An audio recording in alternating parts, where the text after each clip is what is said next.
Fishing has always been one of the few things in life that truly calms me down. There's something about sitting quietly near the water, listening to the wind move through the trees, and watching the surface ripple that clears your mind. I've been fishing since I was a kid, and over the years, I've tried just about every spot within an hour of my town. Rivers, ponds, lakes, marshes, you name it. But there's one place that went to last year that I'll never visit again. A friend of mine named Tyler told me about a small lake hidden deep in a patch of state land about 40 minutes outside town. Apparently, it wasn't a very popular fishing spot because you had to hike almost a mile through dense woods to reach it. That sounded perfect to me. Less people usually means better fishing. So one Saturday evening in early fall, the two of us packed our gear and made the hike out there. The lake was beautiful, completely surrounded by trees, with no houses or docks anywhere in sight.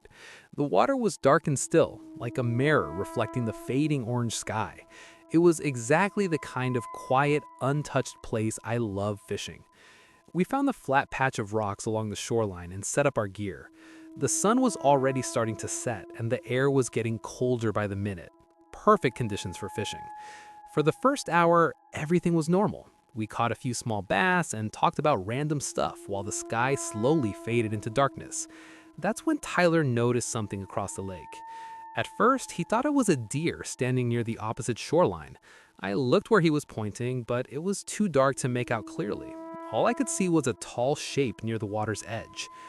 Then it moved. Not like an animal walking, but slowly, almost swaying. We both stopped what we were doing and watched. The shape stepped into the lake. It didn't wade in cautiously like someone testing the temperature. It just walked straight forward into the water like it didn't care how deep it was. Within seconds, the water reached its waist, then its chest. "Is that a person?" Tyler asked quietly. I didn't answer because I was thinking the same thing. Who goes swimming in a freezing lake in the middle of the woods after sunset?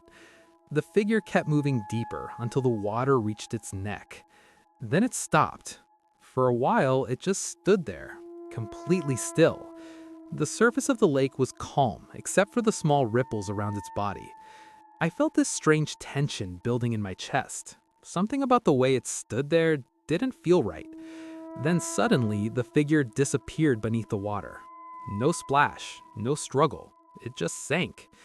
Tyler and I stared at the spot, waiting for it to come back up. 10 seconds passed, then 30, then a full minute. "Maybe they dove under," Tyler said. But even as he said it, his voice sounded unsure. A minute turned into 2. I started to feel uneasy. Nobody holds their breath that long unless they're trained for it.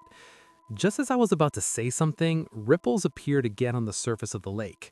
Only this time, they weren't across the lake anymore. They were much closer, maybe 30 yards from us. Both of us stood up at the same time. Slowly, the surface broke. A head emerged from the water. It was a woman. Her long, dark hair was soaked and hanging over her face, but I could tell she was smiling. She stared straight at us from the middle of the lake. Neither Tyler or I said a word. The water around her shoulders barely moved as she floated there, like she wasn't even treading water.